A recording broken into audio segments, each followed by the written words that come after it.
lá na coluna do Reinaldo Azevedo. Gilmar Mendes, Supremo Tribunal Federal unido, a falsa tese dos poderes de execução e Fux imune aos fatos. Vamos ler juntos aqui o Gilmar Mendes, que acompanhou o julgamento da primeira turma.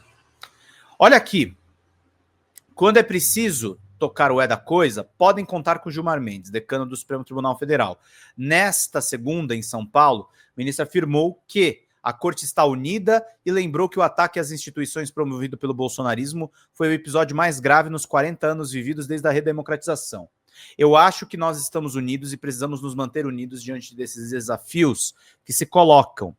Nesses 40 anos de democracia, nós não passamos por nenhum momento tão grave de ataque às instituições como vivemos durante o governo Bolsonaro, nesses dias finais do governo Bolsonaro e início do governo Lula, de modo que é preciso uma instituição forte como o Supremo que mostre a sua união e a sua fortaleza, meus caros e minhas caras. Pois é, não foram poucos os adversários enfrentados pela corte nesse período, prosperou em certos nichos, inclusive da imprensa, a falácia de que o tribunal recorreu a instrumentos de exceção para enfrentar os afascistados, como se a corte tivesse apelado a um arsenal de ilegalidades para garantir a ordem constitucional. Razão porque agora, vencido o perigo, teria que voltar ao seu leito. É isso mesmo? Em que caso, o que se fez não poderá doravante ser repetido? Poucas conversas são tão cretinas ou mal intencionadas como essa. Há uma diferença entre garantir que todos os lados de uma contenda tenham seus pontos de vista explicitados e praticar o outroladismo, como maneirismo. Vamos garantir o contraditório, ainda que esse contraditório seja mentiroso, para dar a entender que somos isentos. Existe, por acaso, isenção no confronto entre a ordem democrática, legal e o crime? Nesse caso, eu tenho lado. De toda sorte, fica o convite. Escrevam em linguagem técnica, não militante e descolada, claro, da estratégia das defesas. Qual foi a prática de exceção que recorreu ao STF? Não existe. É simples assim.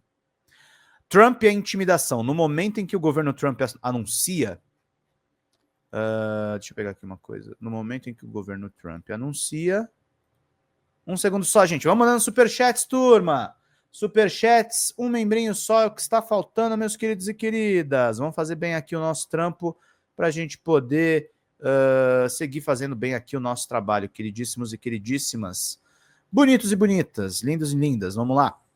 Trump e a intimidação. No momento em que o governo Trump anuncia, por intermédio de Marco Rubio, secretário de Estado, novas sanções contra o Brasil como forma de desagravo a Bolsonaro, tratando o nosso ordenamento jurídico como se fosse um regime de exceção, resta a um ministro como Gilmar Mendes, nos termos de Cecília Meirelles, ou O Grande Sonho dos Homens, ou A Força Surda dos Vermes, sua escolha é clara, ao acusar até um neocolonialismo digital. A rigor, a gente está vivendo, até com a aplicação dessa lei Magnitsky e outras situações similares, talvez o ressurgimento de um outro tipo de colonialismo, um neocolonialismo tecnológico ou digital, e o país precisa se preocupar com isso. Nós precisamos nos preocupar com isso, em sermos mais independentes. O ministro inverte, a título de exemplo, o vetor das exigências despropositadas envolvendo questões internas de um país na relação com terceiros. Seria absurdo que o governo brasileiro colocasse na sua pauta de reivindicações uma negociação de a liberação lá do Epstein Files nos Estados Unidos. Isso não tem nada a ver com a política comercial. Da mesma forma, é absurdo pedir ao Brasil que libere alguém que está respondendo a um processo regular para fazer qualquer negociação comercial. Tarcísio e a bobagem. Os jornalistas voltaram a lembrar as besteiras ditas por Tarcísio de Freitas sobre o Supremo Tribunal Federal e o ministro Alexandre de Moraes. Gilmar Mendes afirmou: todos sabem que não há tirania nem ditadura no Brasil.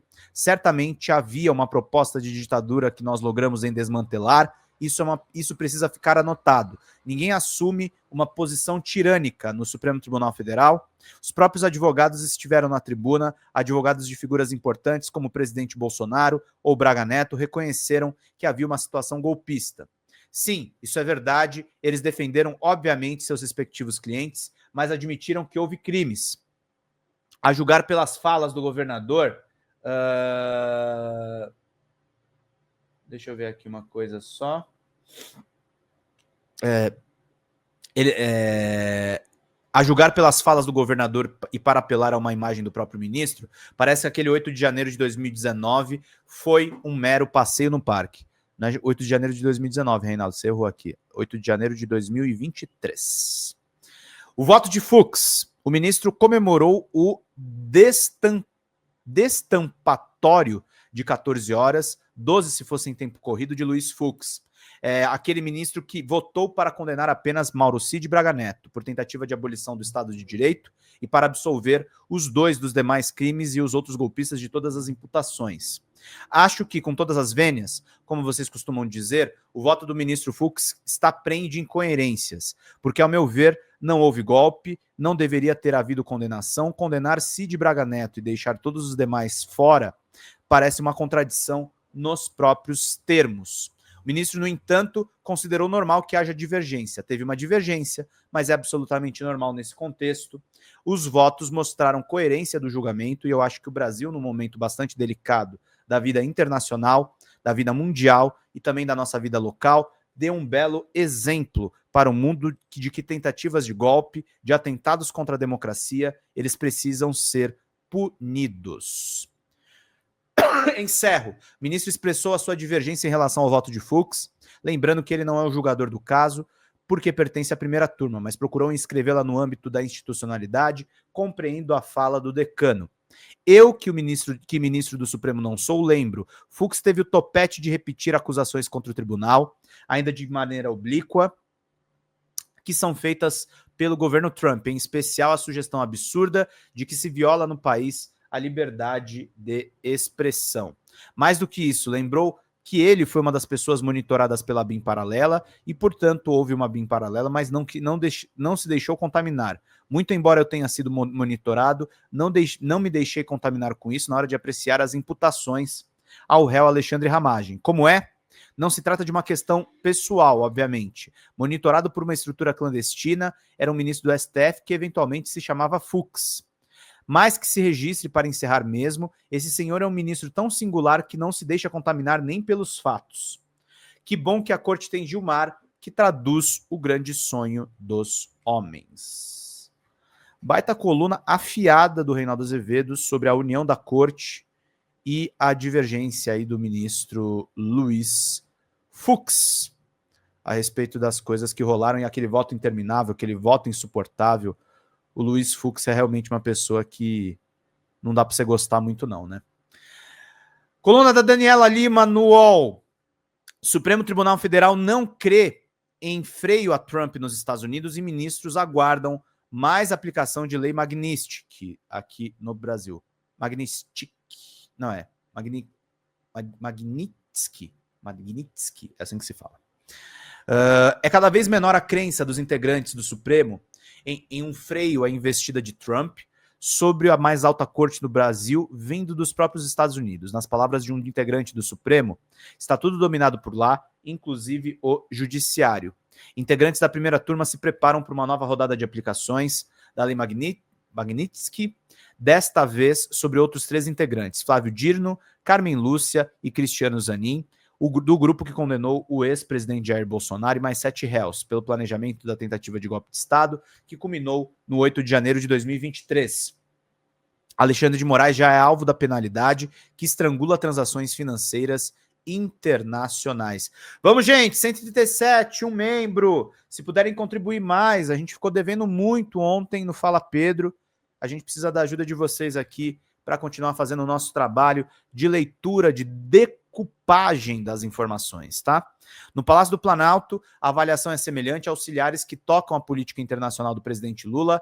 Veem que uma nova rodada de sanções aos integrantes do Supremo é de fato mais provável.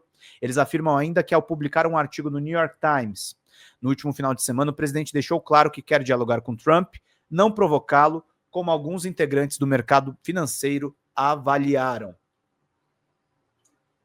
O time de Lula entende que, como o americano vinculou diretamente as primeiras sanções de vistos para os Estados Unidos à paralisação do julgamento de Bolsonaro, o que não ocorreu, a Casa Branca ficou sem espaço para recuo após a condenação do ex-presidente. No Itamaraty, a ponderação é maior. Os diplomatas dizem que é preciso aguardar que de fato virá, pois há quem eles afirmam dentro do governo americano já pondere sobre a conveniência de esgarçar ainda mais as cordas no Brasil, tendo tantas frentes de batalha dentro e fora dos Estados Unidos. Vamos, gente!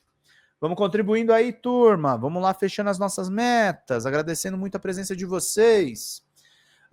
Novas tarifas dos americanos ao Brasil são vistas como improváveis. O movimento robusto de grandes empresários aqui, com plantas de produção nos Estados Unidos, tem conseguido reverter taxas impostas por Trump a alguns setores. Fala, pessoal da Folha Democrata, aqui é Pedro Zambarda, editor do canal. Falar um pouquinho a respeito da necessidade de vocês financiarem a Folha Democrata. Gente, a Folha Democrata é financiada através de um Pix chamado Folha Democrata, é o endereço do Pix, né? folhademocrata@gmail.com. Nós precisamos do nosso jornalismo financiado por vocês que são do nosso público, porque nós passamos vários perrengues aqui com o YouTube, vocês sabem muito bem. E mesmo assim, graças a essa comunidade muito unida, a gente conseguiu fazer lives históricas, acompanhar praticamente ao vivo a campanha do Guilherme Boulos, trazer informações exclusivas a respeito de Gustavo Gayer, de Olavo de Carvalho, de todos os bolsonaristas, combater as fake news e tudo o que a gente acompanha. Por R$80 no nosso Pix você ganha um curso de roteiro para série, o que é muito importante se você é artista, roteirista, se você lida com essas práticas da economia criativa. Outra forma de você colaborar também é se tornando membro aqui do nosso canal. Isso é muito importante para você fazer as suas atividades por aqui, porque você tem acesso a vídeos exclusivos e nós temos um curso de jornalismo básico para você poder acompanhar a partir de R$5, que é ministrado por mim. A gente tem aí quase uma dezena de aulas e muito conteúdo para você poder acompanhar. Meus caros, minhas caras, financiem o jornalismo independente, financiem o jornalismo que se posiciona à esquerda, financiem o jornalismo na internet, que traz informações confiáveis, checadas, que cruza informações e que trata você, que é o nosso público, de uma maneira muito séria. Vida longa e próspera, gente. Cuidem dos seus. Até mais. Tchau, tchau.